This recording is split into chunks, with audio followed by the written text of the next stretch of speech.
Yo, what is going on, everybody? It is Roush, and welcome to the end of Week 8 of the Pokemon Speedruns Draft League. Now, this week I don't have a guest analyst. Honestly, I was gonna nearly start running out of, no offense, but decent analysts from within the league itself. And I don't have exactly a long list of other draft people who even have a stake in this enough to care to do an analysis with me. So there may be a couple of other weeks like this, like maybe 1 or 2 more weeks in which I just do this on my own. And plus, I wanted to make a shorter one this week because they seem to be getting longer and longer. But we're going to reverse that. So right now, as you can see, the standings, a lot has happened this week. There are a lot of changes this week. Garfield the Lightning lost. He actually lost 6-0. We'll get into his match in a little bit. So top to bottom, I am in first place now, thanks to that Garfield loss. Battle Dolphin has a 4-game winning streak, doing really well so far. Now sits at 6-2 in third place. The Camden Cryogonals by Coach Gino. Gino has had another great match this week too, and he sits at 4th. Drawls drops down to 5th. I think he dropped. Yes, he dropped. No, he gained. I'm sorry. Drawls went up this week. Row went down. That is correct. And Skullvarn. I hope that I got it correct this week. Moves into 7th place with a win this week, as RX Fades loses yet again, his 3rd loss in a row. He's starting to slip, but I have faith that he can pull it up in the near future. Baffling Amoeba got another win this week, and he moves into 9th place as the Bludgeoners drop once again, 4th loss in a row. That was actually a really good match this week, and we'll talk about that one.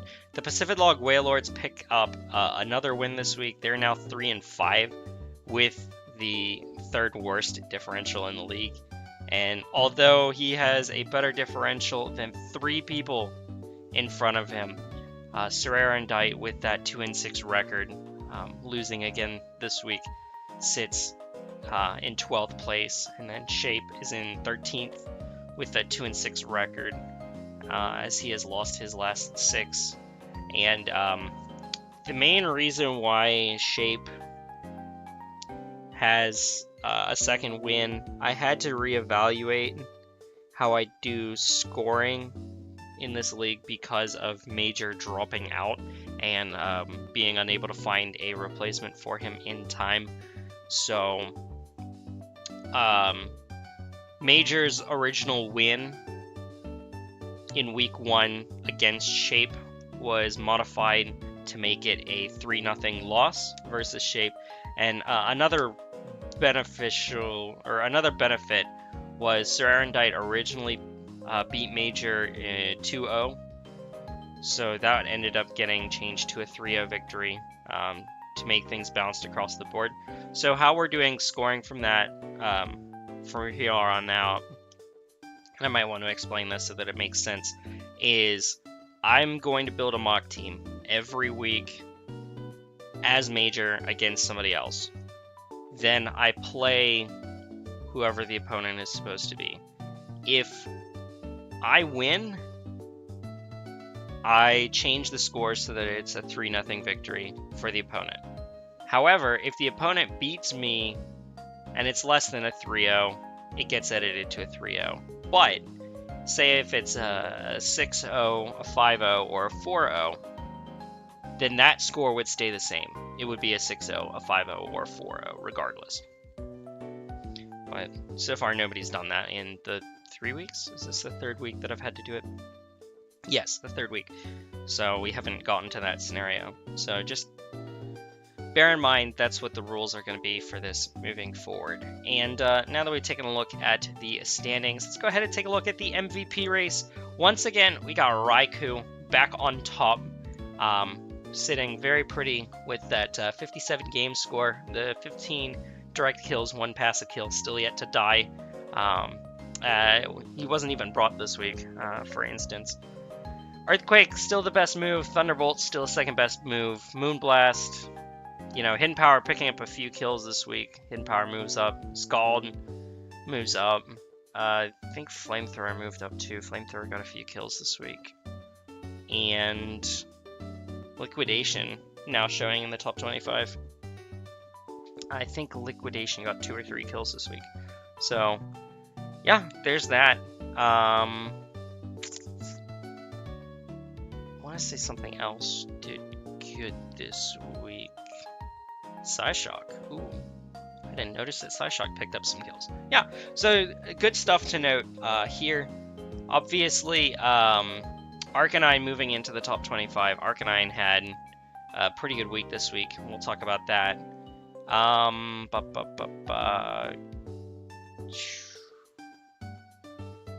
to think. I don't remember anybody else who had really big weeks to move up. I think for the most part everybody was same as last week. So as we scroll down here, we're going to get into the top 50. So rounding out the top 50, you see we get stuff like Karen Black moving into 26th place as Lapras loses a little bit of traction. No, Lapras moved up. I'm sorry. Lapras moved up too. Galvantula did fine. Volcarona moved up this week, getting a couple of kills. We'll talk about that one. Swellow getting a couple kills, moving up. Azelf had a pretty good week too. So yeah, that is our top 50 for the MVP race. Let's go ahead and get into those matches because it's the most important part. First match we have is Drawls versus Roe. Now, what we have here is Roe is kind of backed into a corner. His Tapu Koko is not in a great deal of health. Mew is very low. This is a Scarfed Magnezone, so what the Magnezone is going to do is just KO the Mew with a Thunderbolt, and Roe notices that this is, because he only has the 2 Mons left, he might as well go ahead and set up for the Hawlucha combo, and I think he was planning this the entire match because Hawlucha pretty much wins from here as long as all of the as long as he's able to set up some stat boosts.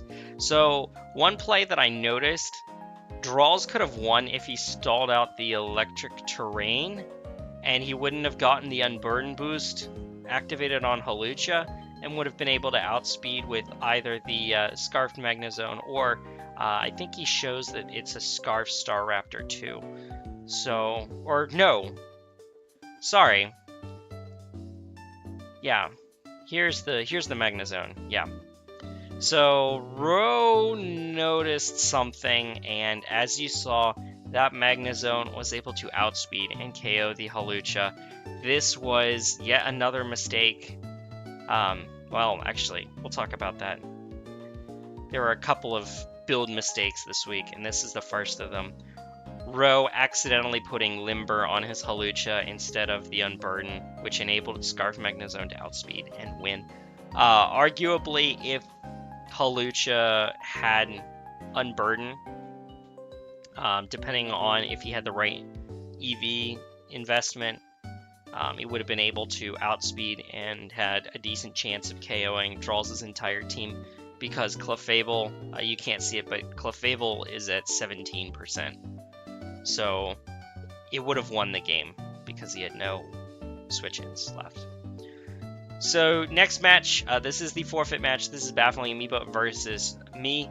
I'm going to go ahead and just take you through what ended up happening. I'm going to play this fast because it was a really short match. You get to see exactly what happened. So essentially, what ended up being the case is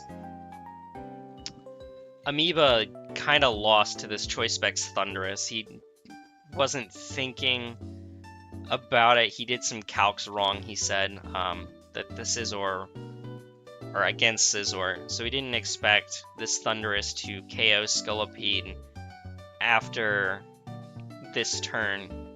So he was actually expecting it to be a damage roll when in fact it was not even close. But he was able to come in and pick up kills with Cicada here. But in the end, the best chance Mon of winning the match was Volcarona. So Volcarona ends up getting all of the other forfeit kills in this match. So unfortunately, Amoeba has to take the loss here to this Z Continental Crush Garchomp, which was originally supposed to be a Sandstorm, Z Sandstorm Garchomp with Rock Slide. But Volcarona ended up picking up the forfeit kills on Armaldo, Garchomp, and Sylveon, so that's what ended up happening this week. Next match, Roush versus Shape. And turn 1, we get to see exactly what Roush's team is all about, as he leads off with his Typhlosion, expecting it to be Choice. Roush switches out into his Arcanine, expecting to take the Fire hit and get the Flash Fire boost off of this Arcanine, and proceeds to go on a nice little rampage. As you can see, goes for the Flame Charge right now, gets that speed boost, and because Arcanine and Sharpedo have the same speed stat at base 95, either this is a max speed tie, or Sharpedo doesn't have max speed and is outsped. And Arcanine is now all set to go. It is a Charcoal set. Charcoal, max attack, max speed, Flash Fire. Gets to outspeed the, once again, no priority Lopunny. But as you can see, recoil damage is starting to rack up on this Arcanine as he takes down Metagross.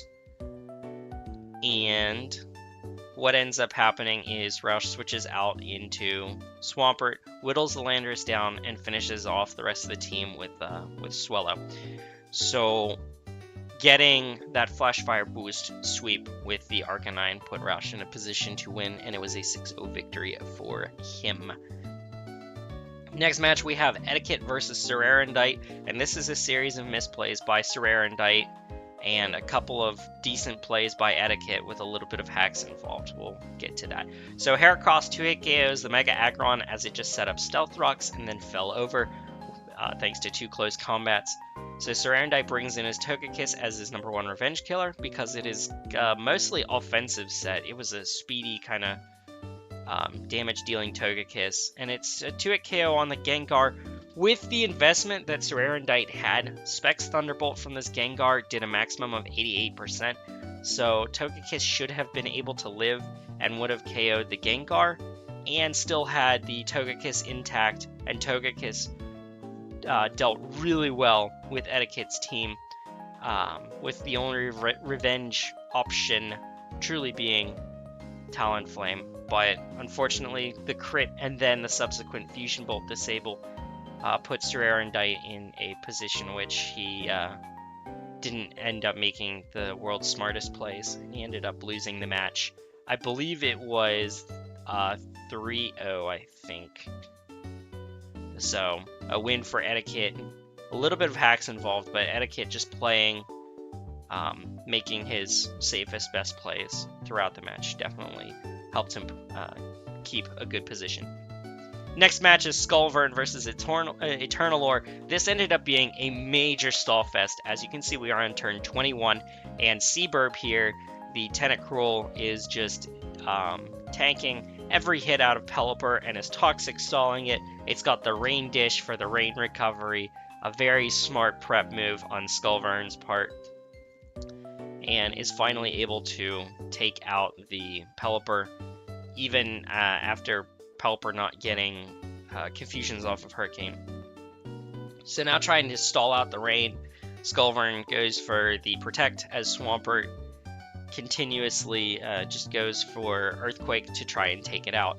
And now that the rain is gone, Skullvern is able to clean up the match with a combination with I think it was just Azel finishing off the match this week. So really staying in there with Tentacruel and being able to whittle down and knock out Pelipper puts Skullvern in position to win the match. And it was a 4-0 victory. Next match is RX Fades versus Gino Kirby. As you can see, there is a dead Slowbro on the field, and there is a Crobat versus a Camerupt who just went for Flamethrower. So Kirby, or Gino, switches out as Fades goes for the U-turn after setting up a Tailwind with his, I think it was the Whimsicott. He goes into his Heatran because Heatran one-hit KOs, offensive set, and it's a kind of a bulky set on the Zygarde 10%, and he has Glare, and the Glare puts the Heatran to bed as the Zygarde turns out to be a Rest Talk with Glare and Dragon Tail. And unfortunately, that bodes really bad for Fades because his main ways of dealing with the Zygarde end up just getting glared anyway. And unfortunately, offensive Tangrowth, offensive Heatran, and offensive Whimsicott are unable to break through Gino Kirby's tremendous bulk. So, unfortunately, Fades takes the loss. Actually, I'm on the wrong side. Wow. Yeah. But it ends up being a victory for Gino. And last match is Dolphin versus Garfield the Lightning. As you can see, Garfield is losing. He actually lost his his Crocodile turn 1, and it's now turn 18. Nobody else has gone down. This match was over right about now. As you can see, the Diancie goes for Rock Polish. This is a Mega Diancie, and Garfield is just gonna go for the Calm Mind setup and be ready to sweep, except he gets frozen, and that freeze ends up costing him 1 turn, and thaws out the next turn, sets up a Calm Mind, and the Porygon 2 is still trying to chip away with the Psyshock and gets a critical. So unfortunately, this Diancie, which in theory should have won the match, after the freeze, after the critical, is unable to get moving, and Garfield just doesn't have the ability to tank a hit from this revealed to be Choice Scarf circuitry. And I don't believe it wasn't a Choice Scarf Jirachi either, as was revealed earlier in the match. So Circuitry is able to just clean up with a couple of well-placed Thunderbolts. So definitely hacks. In theory, this could have been, and probably should have been, a 4-0 victory or a 5-0 victory, excuse me, in Garfield's favor, but it ends up being a 6-0 for Dolphin, thanks to the hacks on the Diancie, which ended up being, it was Moonblast Earth Power. So no more switch-ins after Porygon 2, because Primarina was toxic and would likely not have been able to do that much after a couple of Calm Minds, if not gotten KO'd, and all the rest of the team died to Earth Power or Moonblast. So, that being said, let's go ahead and take a look at our power rankings. After this week, obviously, we had a lot of upsets. So a lot of changes were made, and let's go ahead and start off with, wow, that's not even close. That's the schedules page. So the top of the list right now is Roush. He's just been incredibly consistent over the entire course of the season. His one loss was was a 5-0, but all the other matches were wins, either 4-0 or better. Once again, Raikou still is the team MVP, with Hydreigon picking up a kill this week, Swellow picking up 2 kills, and Arcanine picking up 3 kills. As you can see, lowest Mon on this roster in terms of ranking is that Mamoswine at 96. So just a really solid team all around.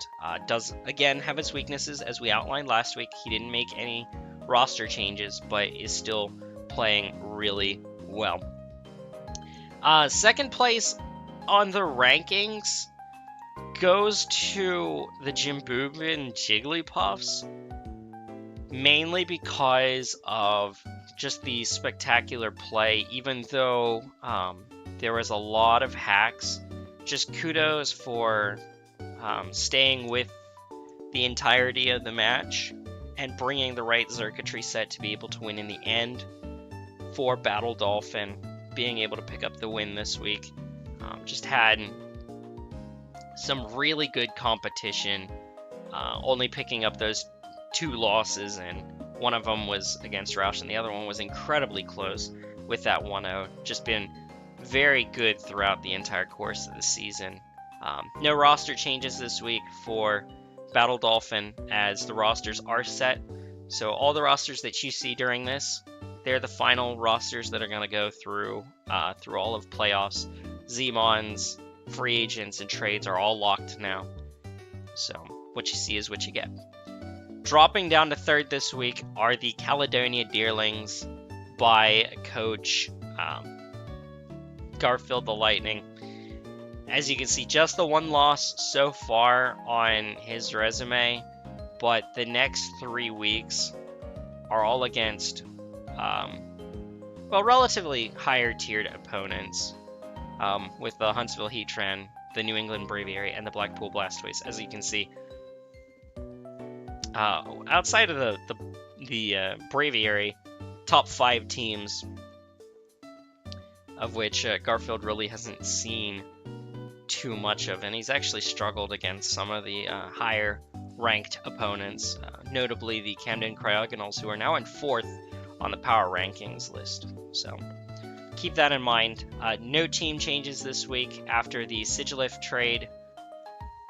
So yeah, that is where he stands there.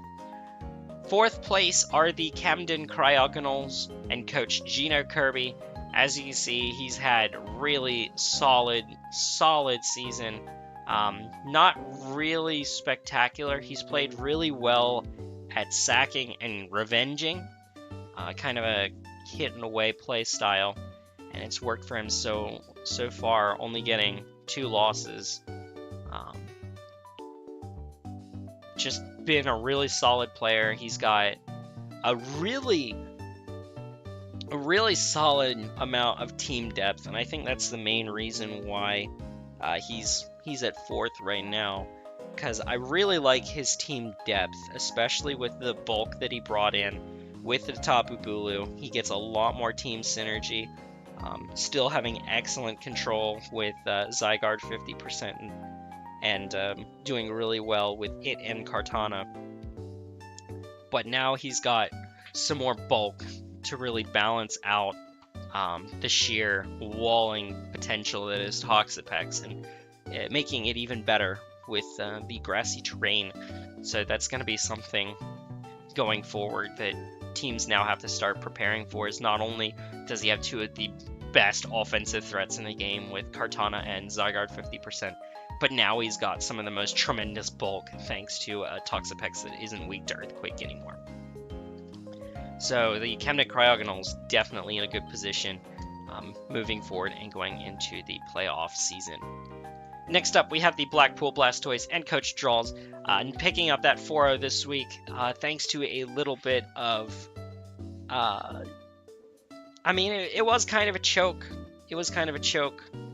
That's why the Blastoise didn't get to move up too much, but still played really well. He's still in the habit of bringing the same 5 Mons and then only swapping out maybe one of them each and every match. As you can see, not bringing Suicune this match, but bringing everybody else, the Charizard, Staraptor, Nidoqueen, Magnezone, and Clef. Just need to really broaden your team once again. You're gonna end up losing more and more to higher level opponents if you keep bringing the same Mons. Arguably the easiest schedule matchup from here on out does Drawls, with only one team inside the top 5, or even next best being the top 9 with the Bludgeoners this week. And then only Garfield. And then 3 lower opponents. I don't know how to put that in a kind way, so I'm just going to say bad. Sorry, guys. You got to improve. 7th place is the Paris Saint-Germain, coached by RX Fades. Kind of a tough loss for him this week. Really left unprepared for a bunch of things versus the Cryogonals. But he still has a very tight-knit group. He still has some fantastic mons out there. But he is kind of falling into a similar trap that Drawls was falling into for a little bit, except he did bring nice variations this week, really changing up his team strategy. Unfortunately, done in by a single set. But that's Zygarde for you. He still is looking very good from here on out, although he does have a couple of more difficult matches to end the season. He's got the Jigglypuffs, the Heatran, and the Braviary, all of whom are very tough opponents. But I still expect Fades to make playoffs, at least get into the playoff matches. So I expect to see him there still. The New England Braviary are next. As you can see, no team roster changes this week. Skullvarn showing that he has really good team control, knows how to control a pace of a match and put it in his favor, thanks to brilliant usage of Celesteela, Tentacruel, and Azelf being able to help finish up the Rain team and the Bludgeoners. Skullvarn is kind of a wild card to me, because he did lose the first 2 matches that he played, and then picking up this win over the Bludgeoners. I think he's got a good shot at making the play-in matches, but we'll see. 9th place are the Bludgeoners and Coach Eternal Lore. Unfortunately, really in a slump. 4 losses in a row, all of them -3 or worse differential. Some of it due to hacks, a lot of it due to being kind of predictable. Unfortunately, that's what Rain ends up doing for you.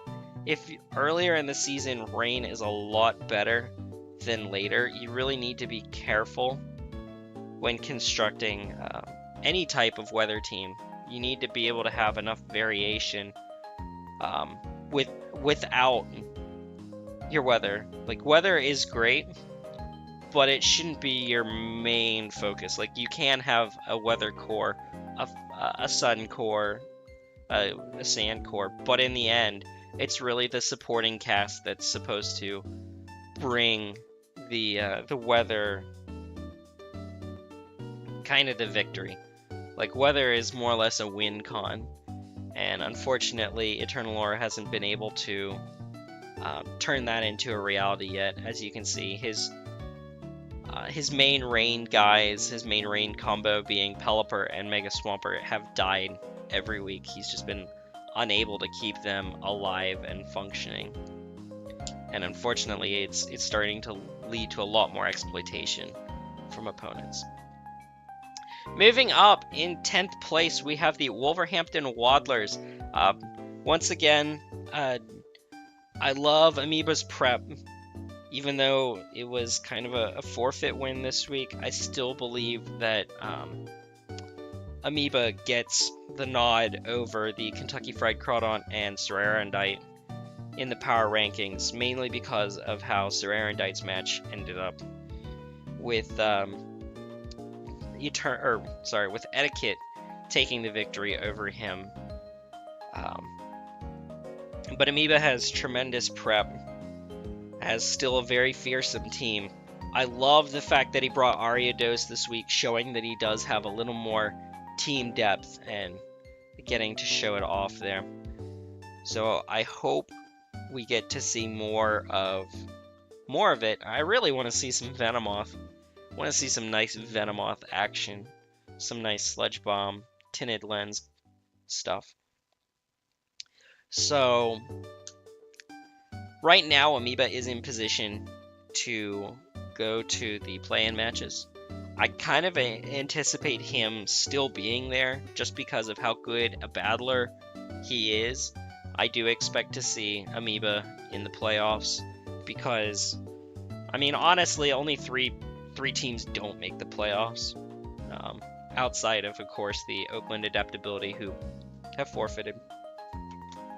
But I expect to see Amoeba there, and he's really improving his play just by showing his team depth, and I expect that we'll see some more of him.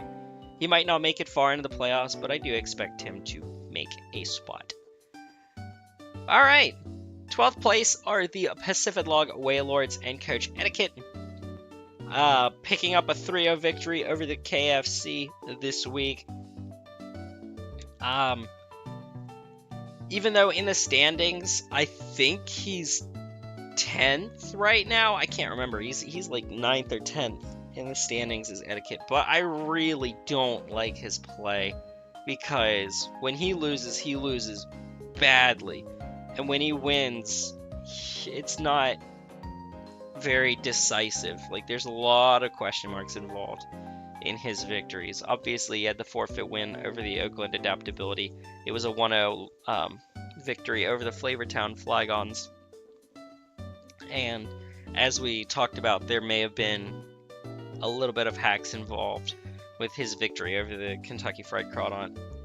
And for those reasons, I'm keeping Etiquette down here at this spot on the rankings. I still don't like his team. I still really don't. I hate that he's leaving so much room for Lapras. Lapras is not that good a Pokemon. It's bulky, sure, but it doesn't have good support options to make a good support Pokemon, and it can't really apply a lot of offensive pressure enough to make it a decent enough Z-Crystal user. I just feel like Etiquette has kind of been... I don't feel like he's using his team really well, and I don't like that he dropped Cress. I feel like he could have done better with a bulkier team instead of whatever mismatch offense this is. Because as you can see, he is still really weak in both the speed and special departments. But a lot of physical bulk. Who knows? He could surprise me yet. But that's Etiquette this week, and we'll go ahead and talk about the last team, that is the Flavortown Flygons, coached by Shape. Once again, struggling to make it work with the same mons almost every week. Yeah, not really much to talk about with him. Just that he has a lot to work on. I'm gonna say that's honestly the best advice that I can give for you is if you want to make it to playoffs or even go anywhere in playoffs, you got 5 weeks to shape up your team, literally and figuratively. But yeah, that'll do it for me this week. That's my take on the power rankings. I did them all on my own. So if you don't like them, come talk to me. I'm the one you should be looking at. And I will see y'all later on this week for my week 9 match and team builder. See ya. Roush is out.